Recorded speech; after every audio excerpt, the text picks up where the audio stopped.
நெல்லை மாவட்டம் திசையின் விலையில் இருந்து உடன்குடி செல்லும் சாலையில் எப்போதும் போக்குவரத்து நெரிசல் அதிகமாக காணப்படும். தினந்தோறும் ஆயிரக்கணக்கான வாகனங்கள் வந்து செல்லும் இந்த சாலையின் நடுவே படுத்துக்கொண்டு அலப்பறையில் ஈடுபட்டார் மதுபோதை ஆசாமி ஒருவர்.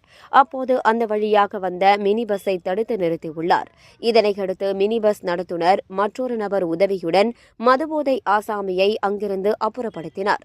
இந்த சம்பவம் தொடர்பான வீடியோ காட்சிகள் வெளியாகியுள்ளது.